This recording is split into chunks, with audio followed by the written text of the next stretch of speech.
Welcome to USA Global TV and Radio, where our mission is to provide education, entertainment, hope, and inspiration. USA Global TV and Radio connects you with experts and audiences all around the world every single day to help you succeed in business and to live a richer life. Visit us at usaglobaltv.com to learn about career and life-changing training and mentoring programs like the Listening Mentor. Subscribe to our newsletter to stay informed about our special programs and offers. Discover how you can become a guest on one of our shows or a host or producer of a USA Global TV and Radio show of your very own. That's USA Global TV and Radio, where the doctor is always in.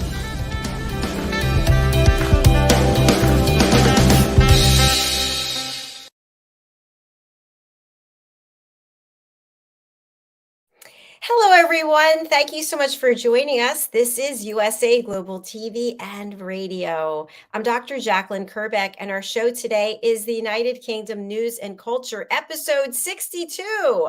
Time has just flown by. Let's welcome our panel. Joining us, DIANN, FLOYD, BOEHM. Hello. Good morning. It's great to see you, Dr. Jacalyn. Nice to see you as well. And also Simon MacDonald. Hello, sir. It's nice to be home. I don't believe a week's gone past since last Wednesday. I know. I assure you it has, because I've been standing almost the whole time. So I know it's true. And let's also welcome Ian Pelham Turner. Hello. Good afternoon, everyone in wonderful America. It's cold in London. I don't know what it's like in Scotland with the hardy Scots. Simon is probably going to tell me now it's sunshine up there. You know, that's just to annoy me. That's we know. Just to make you happy, it's pouring with rain today. Oh. It was the last few days. It's been wonderful weather we've had. It's been bright blue skies and lovely sunshine. The northern lights at night, absolutely spectacular. It's been wonderful weather. It's been down about -5, -6, but so a little bit on the nippy side. But the sun is out. Makes all the difference in the world. So you actually get out in weather that's that cold, like you don't stay by the fire. I think the coldest I've ever experienced was in the Arctic a number of years ago at -63. Now that was getting a bit chilly, and I had to put an extra jersey on. Well, I hate to upset you all, but it is 87 degrees Fahrenheit and the sun is out and it is magnificent. I can't wait till the end of work to get out there. I'm just getting online to the travel agent now. It is beautiful. And our colleague and friend, Helena Chard, has the day off, so we miss her, but we'll look forward to having her back next time. So there's been a lot in the news recently with information about Harry being over in London but not visiting with his family. Anyone have any information about that? I think it doesn't surprise me that I would imagine he has had contact, but it's what we call through the back channels. The way that the royal family are behaving at the moment, and the rumors that are out in America as well, that don't really seem to have any logic, I don't think, as well, to them. Everybody is gearing up now for the coronation. I hope that for the coronation, all the family, and I mean all the family, including Meghan and Harry's children as well, they all come over, and they are all part of the celebration, because we need celebrations at the moment in Britain. There's no two ways about it. We need to have a stronger economy, a stronger Britain, and nothing speaks more about the British way of life than, especially to people overseas, is to actually have a united royal family. And I think the more that, as you know, I've always been a great supporter of Meghan. And I understand even in America that perhaps in some places Meghan is seen as someone who's taken advantage of the situation. I'm not sure that is totally true. I'm not saying that everything that they have done is particularly noteworthy at all. I think they've been badly advised in some cases. But as I keep on saying as well, is that the royal family mustn't forget we pay for them. We pay for them to have the highest office outside politicians like prime ministers in the country. And so we expect them to actually perform and be like role models as well. So we expect that as part and parcel of the payoff for giving them such a high position in the first place. And it's been a very strange week anyway this week, because as you say, Harry is in London. Well, Charles is in Germany. I'm not sure where Camilla is. I think Camilla is still in London, apparently. And of course, it's been a very strange week anyway, because the two of them were supposed to have started really a tour of Europe, starting in France, starting in Paris over the weekend. And of course, because of the riots in Paris, because they're trying to change the laws on pensions, they weren't able to come. And so all of a sudden, to see Paris in flames, and to see, I think it's Marseille in flames as well, and other parts of the country in flames as well, it just seems like, I was just saying before we came on air, I think the reality at the moment is there used to be a mug of keep calm and carry on. Well, I think that applies to all of us, and especially the royal family. Keep calm, try and remove all the tension that's within the royal family, bring the royal family together, because we need a strong economy, we need a strong royal family, and we need a strong future for ourselves. I have a question for you. So I read that, do you say, I don't know if I say it properly, she's Queen Camilla now, right? Is that how I refer to her? She's Queen Consort. Queen Consort, that she has requested her grandchildren to carry the canopy over on that coronation day, and that it was really supposed to be designed for only royals. So does that so what the article was saying, it gives an edge for things for Harry and Meghan to be more involved if that actually goes through. Was that a correct article? I think at the moment, I mean, all these things are being discussed, because there isn't, there's a lot of conjecture going on about what is going to actually happen during the ceremony. I think at the moment that, you know, you see, the problem is, I do believe, and Simon might sort of come in on this as well, I do believe the country is split over Camilla. And part of the country wants, and I think when they got married, and obviously, as we know now, both sons were trying to tell Charles, don't get married, just live together, you know, you know, let her be your partner, but don't marry. And I wonder whether that is still a belief in the country as well, because Camilla's done a lot of good things, I've got to say. I think she's changed Charles for the better, I would say as well. And I think she's tried her utmost to actually become the person that Britain would like her to become as well. But I wonder what Simon's view is on that.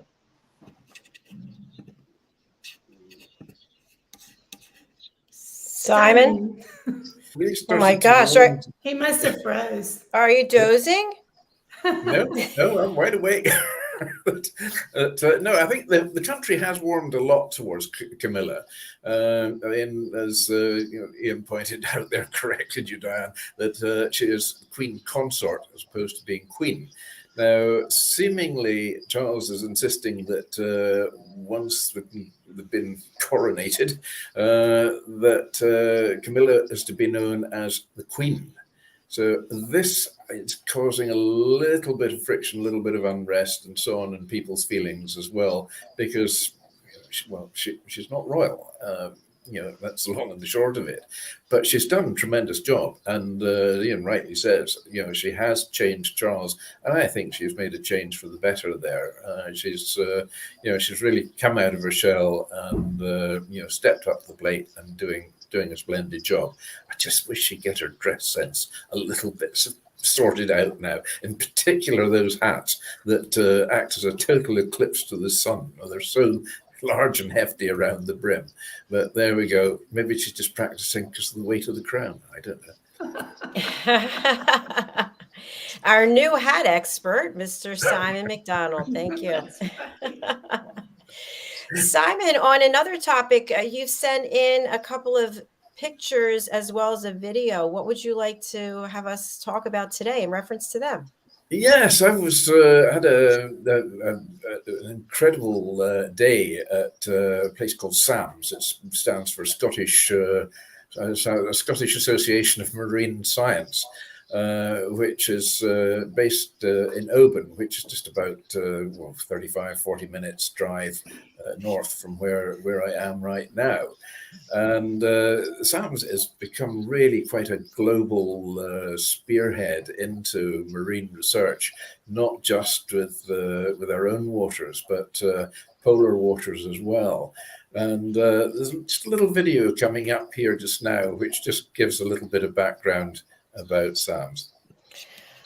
Okay, just give me a second. I wasn't prepared for that to come up right away. So let me share my screen. Okay, can we see this? Yes. Yeah. All right, let's take a look. You need to go up for the full screen because we've got all your emails with it as well. It won't go up. Never mind. No, carry on. Okay.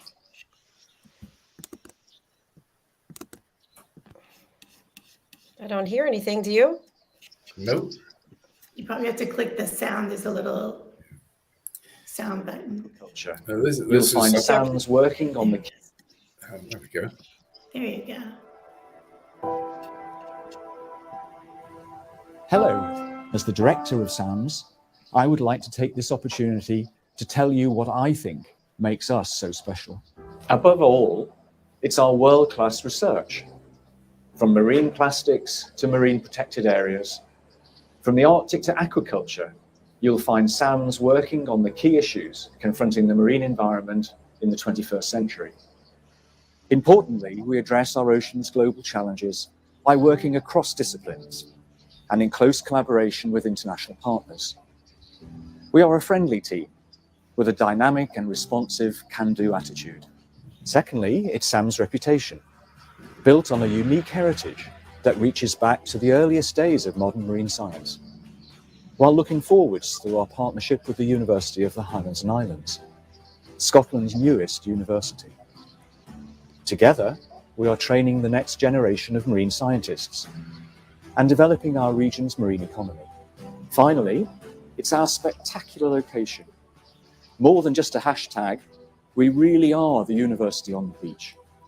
We work literally meters from the marine environment that we study, and we live in one of Europe's most beautiful landscapes.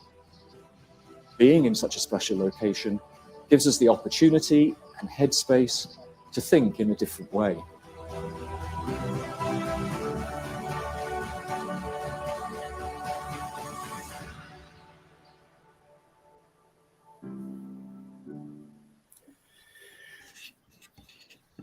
There we go.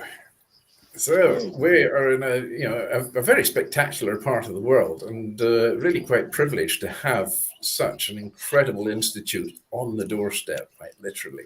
And I think it's something of that scale in nature. It's about the last thing one expects to see when you come up into the Highlands. But the technology here is transported all over the world. A couple of photographs there as well that go along with this. One is showing a small room with a lot of test tubes in it, and that room there contains over 3,500 different species of algae and seaweed, and these have been cultivated there since the year dot 1886, when the Challenger HMS Challenger went out and brought back the first samples, and a lot of the species there are offspring from that age.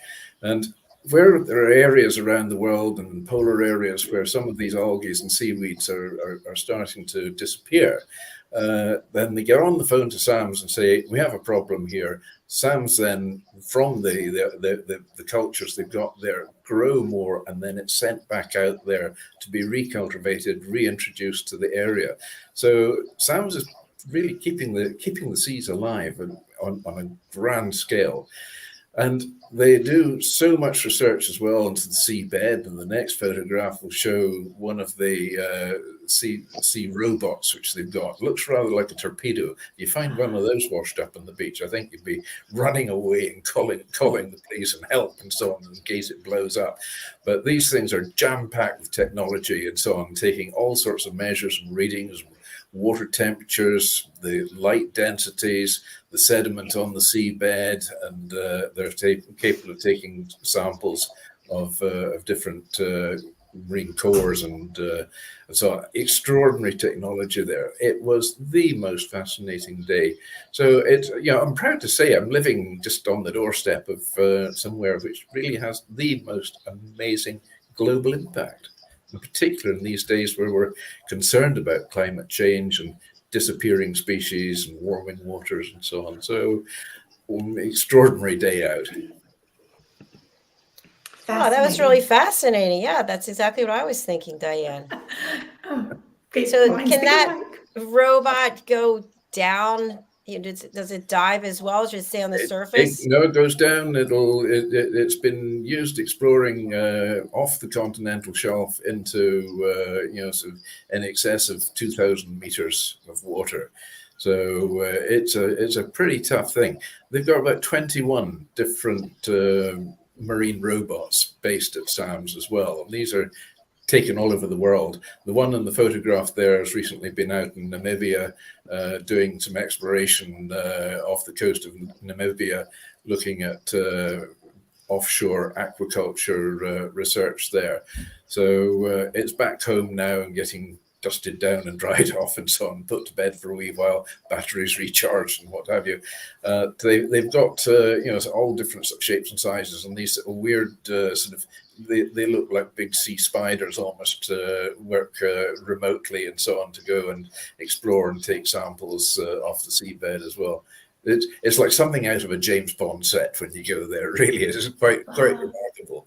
And the place is just jam-packed full of professors and doctors and so on. It's it's a serious learning institute, and being part of the Highlands and Islands University, it's also a very strong learning centre as well. So they're continually making new discoveries and new research into new methods and new products. Extraordinary place and extraordinary people. Is this open for anyone in the public to go and see as well? They have. They've actually had, by public demand now and popular demand, they've opened a visitor centre there, which gives a fairly broad outline of what goes on there. I was privileged of being shown around the whole complex. One or two rooms actually, which I wasn't even allowed into because they're so sensitive to what research they're doing there. But it's a vast complex. It started off really almost as one little room, and then it just suddenly burgeoned out as the demand was for more and more knowledge, and the thirst was there for more knowledge, and there was more input and more funding thrown their way, and more demand, in particular with the seaweed, which is the great new boom aquaculture business and industry opening up around our shores here. It's always been big business, seaweed farming in the likes of China and Japan and Indonesia, but now in Europe, we're realizing the importance of seaweed and the uses of it in pharmaceuticals, in medicines, and for eating as well. I mean, actually, I use a lot of seaweed when I'm cooking. And harking back to the days of the United Kitchens, just over a year and a half ago nearly. My golly, it's a long time ago. And I was using various different seaweeds in some of the dishes I was cooking on there as well. Well, we miss you, Simon, and I can't beg you to come back anymore. We'd love to have you when you have time. I'd love to do it again. Yes. Yeah, that was quite fascinating. Do either of you, Ian or Diane, do you eat seaweed? If you call kale seaweed, then yes. Kale doesn't grow in the sea, does it? Oh, okay. Then I guess not. Yeah. But I know down in, when I was in Hilo, which is one of the islands very close to Malaysia, seaweed was the main thing they served, and I'd never seen cooked seaweed before. A lot of seaweed used in sushi as well. Yeah. You see the sushi parcels all wrapped up in the seaweed and so on. It goes very well with smoked salmon. I had to get that in. God, I'm starving, of course, today. Oh, here we go. So, Ian, how about you? No, I've never tasted. I mean, the question I was going to ask Simon is, obviously, we hear a lot about these microscopic particles of plastic now being digested by wild fish. So I wonder how much of a problem that SAMS is actually investigating on something like that, and whether fish farming might be a safer method of eating fish at the moment rather than from the trawlers. Yeah, there's a lot of global research going on into the microplastics, they call it. I mean, we're all absorbing it. I mean, that's it. We're sort of getting a bit made up of plastic now as well. So it is a big problem. In fact, it's a bigger problem than people tend to think. I mean, off the coast of California just now, there's big rafts of plastic floating about out there, which is causing, are liable to cause problems if there was a shift in currents. So there is research being done to that, to see what extent, and for methods of trying to eradicate or at least tone down the issues. But no, seaweed is incredible stuff. They're making fabric out of it as well. They were showing examples of T-shirts and so on made out of seaweed. I thought, great, if you fall in the water, what's going to happen? But it's very, very robust, and they're making a whole load of different types of dyes for the fashion industry as well, coming from seaweed. So they've actually got a whole wing in Sam's building as well, where they've got one of their students got into the fashion world and then decided she wanted to have a career combining the two, and so has researched and developed these different dyes and developed the fabrics as well using seaweed. So it's an all-encompassing product. But Ian, you're right. I think fish farming is the way of the future, because fish stocks are they're not there forevermore if the fishers are allowed to go carte blanche and rake out the seas totally. And with the exploding populations that we have around the world now, then aquaculture and fish farming is very, very important. I've got a lot of projects on the go just now, around the world, far corners, including inquiries coming from Honolulu.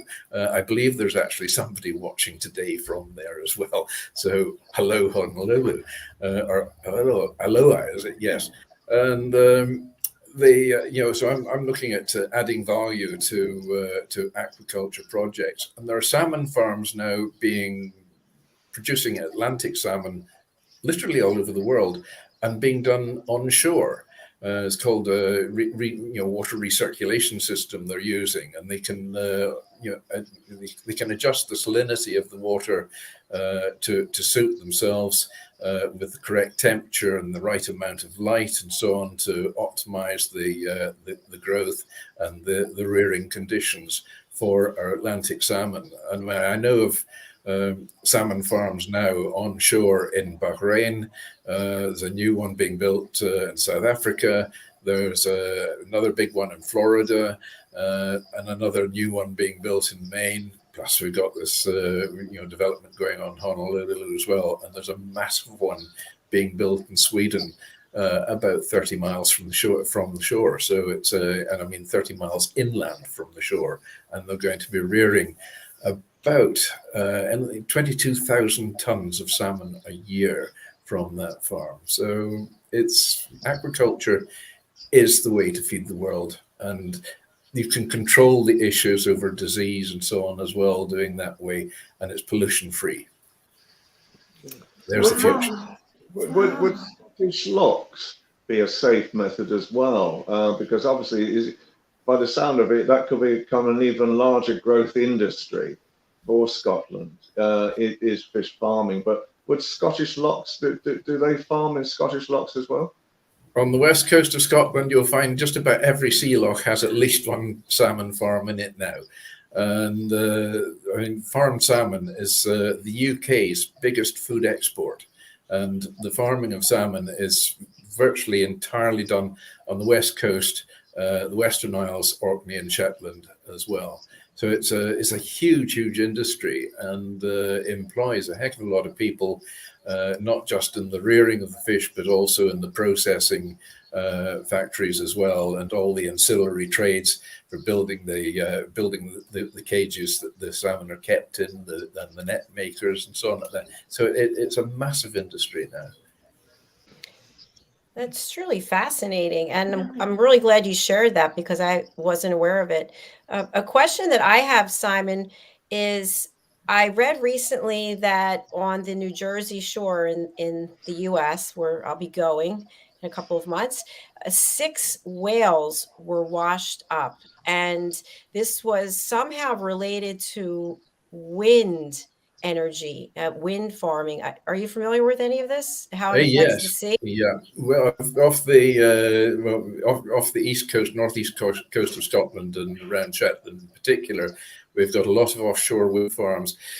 They're causing big consternation just now because the government's been throwing money at the producers and the developers to site these things offshore because they don't like the look of these horrible big windmills onshore, and we've got quite a lot of them.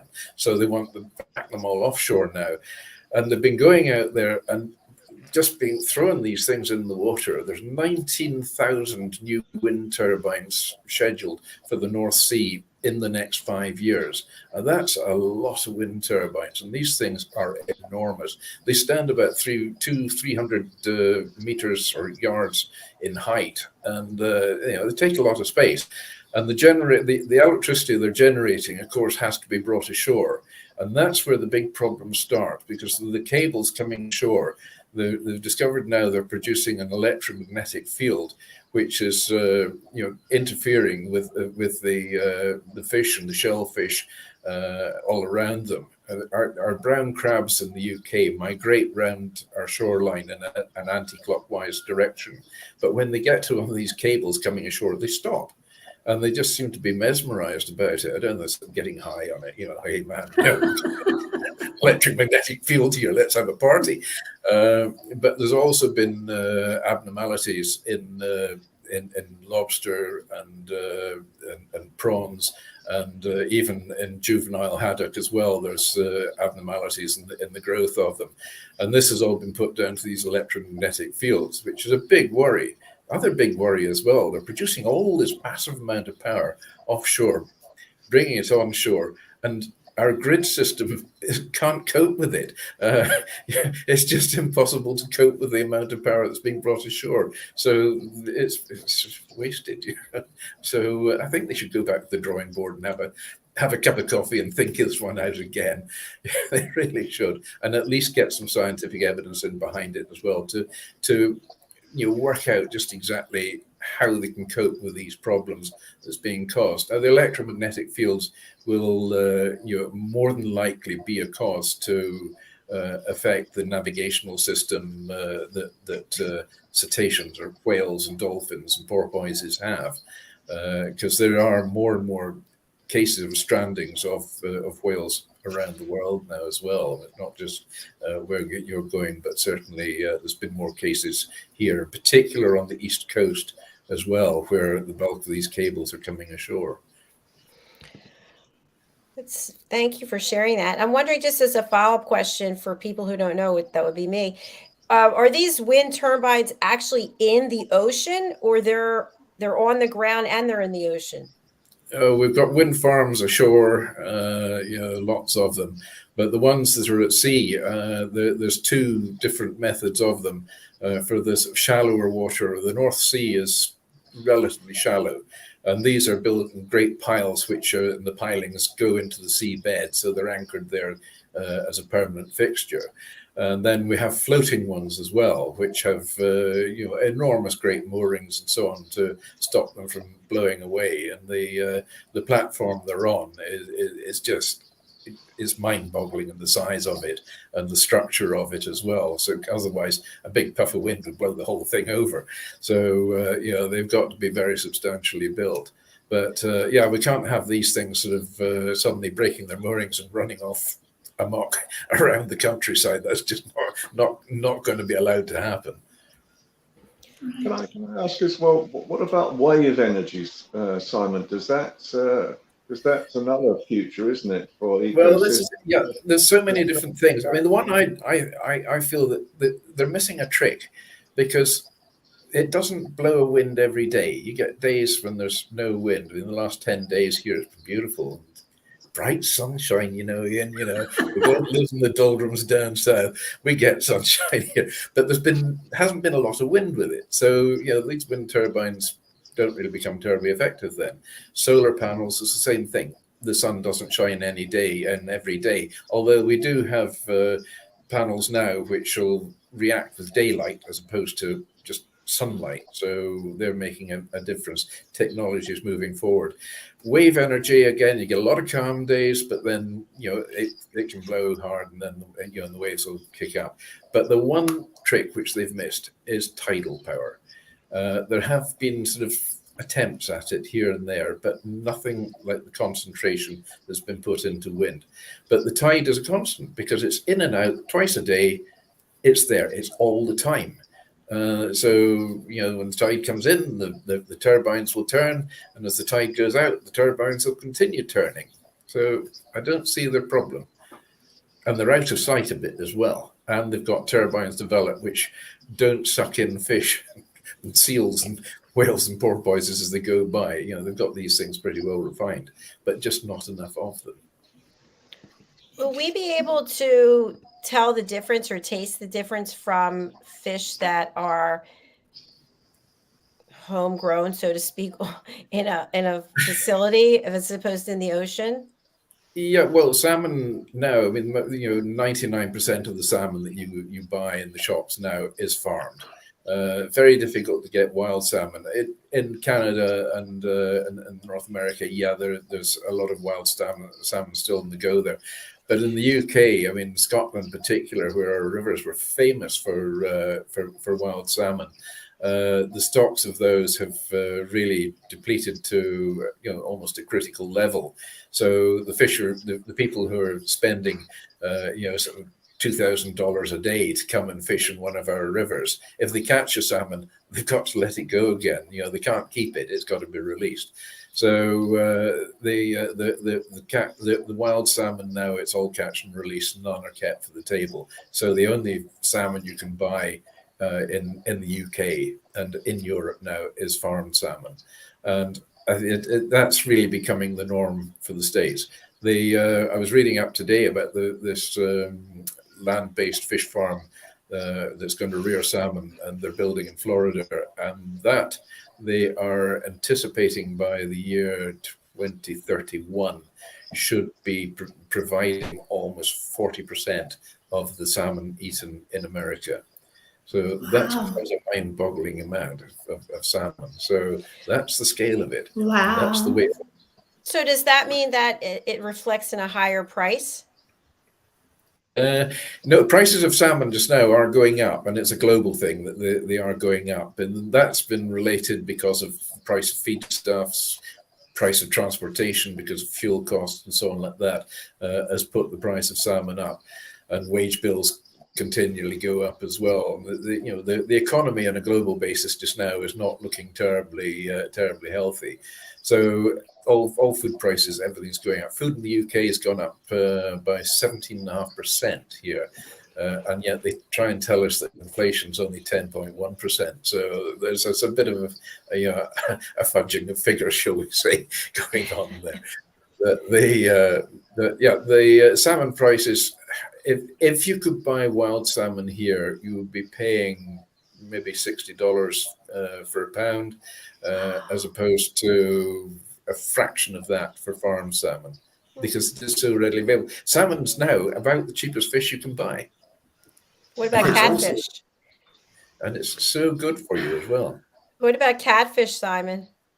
Catfish. I remember when I had my fish smoking business there, I was doing a lot of consultancy. I was over in France doing a big European project as a consultant for them on what to do with carp, and different things, how to purify carp, and different products can be cleaned from it. And the lake that we're getting these carp out of also had some very, very big catfish.